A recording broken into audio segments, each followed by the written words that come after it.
Hello everyone, and we wanted to bring you something new and special. Do a little recording for you for the season of fall. Fall's coming up and everyone's starting to head back to school, and even all the kids, we've had tons of kids in here with little immune challenges as they begin to share all the germs in classrooms and whatnot.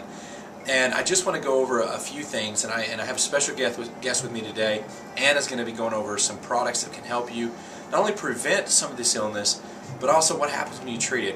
One of the things that I have parents ask me on a consistent basis almost every day in the adjusting rooms is this: how does the immune system really work? So I want to give you just a little bit of understanding of how to really look at your immune system and understand what's really going on when I get sick, what's happening when I get symptoms, why is my throat sore, and all those other aspects of that. So let me just help you understand a couple things. There's a couple things in the winter that we really worry about. That's bacteria and virus.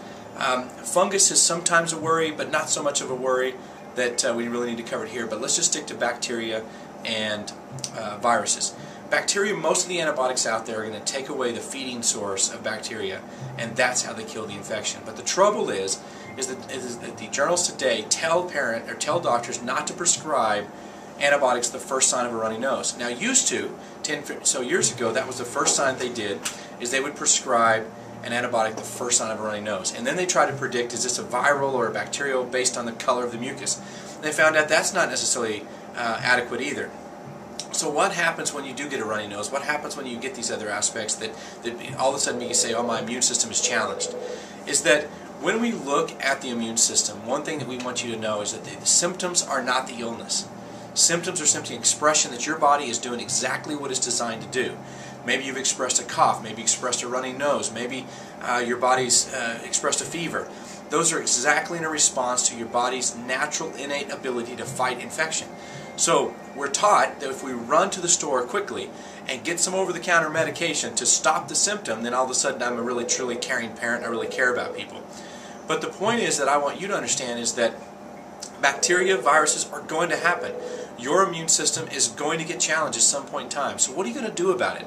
Number one, as a chiropractor, I'm going to tell you that getting adjusted on a regular basis is one of the most important things you can do to boost your immune system. The first 4 cervical vertebrae relate to your immune system and boost up your what's called your Th1 response, which is your natural innate response that gives your body a response to battle bacteria, viruses, fungus, cancer, and every other thing in your body. It's what your body is designed for. So those people who are coming on a regular basis, whether they're sick or not, understand that wellness is all about creating an environment in which illness does not want to live in.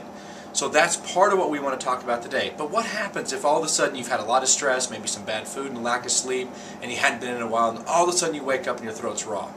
Well, let me explain that to you.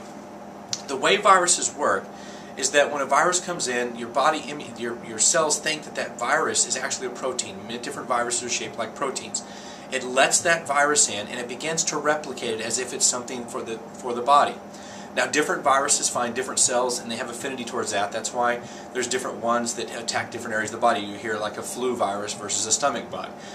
It's just a different type of cell to the different type of virus. But what we really want to understand is that once the body does that, your immune system recognizes it. And the first response is to cut out cell by cell and to take it out. Many, many times you're around somebody, you've been exposed to a virus, you've picked one up somewhere. I mean, germs, you cannot get rid of them. There's not enough cream in the world to get rid of all these things that are in the world. They're just here. They're naturally designed to be here. But what happens when you get one in your body? Your immune system may cut it out. You may have a little scratch in the throat and be done with it, and that is it. Your body annihilated that virus, annihilated the response, and that's all your body needed to do, is it took it out. But what happens if all of a sudden it overtakes? The virus wins, your body replicates a bunch of it, then your body, the second line of defense, is going to wipe out a large section of it. It's going to literally not go cell by cell now, it's going to wipe out the whole section. So you may wake up and what's wrong with your throat? Absolutely. It's raw as it can be. And so you go, oh my gosh, I'm sick. Well, actually you've been sick for several days, but now you're manifesting the symptoms of your body saying, I've got to kill the virus. What else happens is when we annihilate cells, your body releases interleukin-1, which now goes in your body and creates a fever. Because now we don't know where the virus has gone, and your body is going to produce a fever, because viruses love to live at about 101 temperature. 98 below. 101 below, excuse me. So when your body's normal temperature, your viruses think they're like on the beach, they're thriving.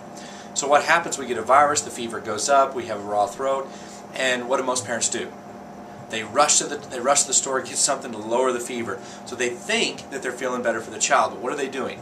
They're prolonging the illness because they're dropping the fever back down, and the virus has a new lease on life.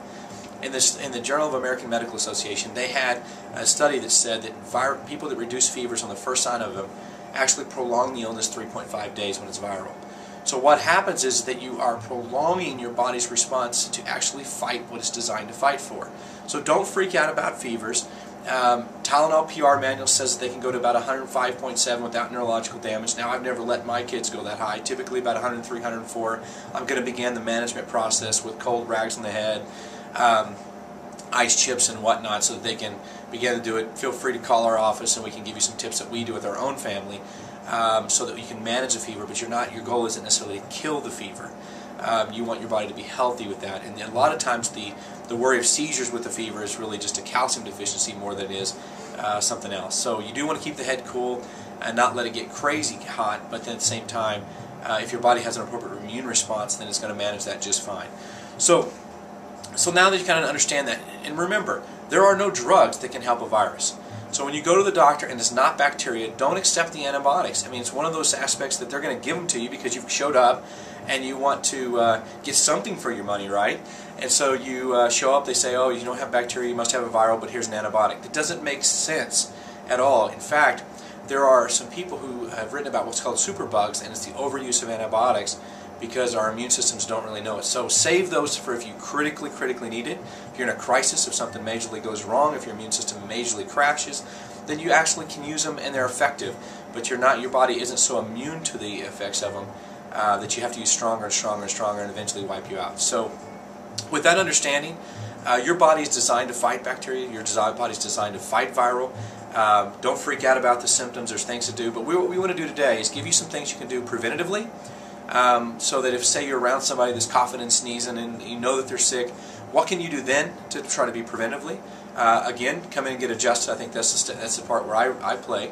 But there are some products you can use. What happens if you get certain symptoms? There are some ways that we can help you with symptom management, but it's where it doesn't kill the illness, but it necessarily helps you have a better night's sleep.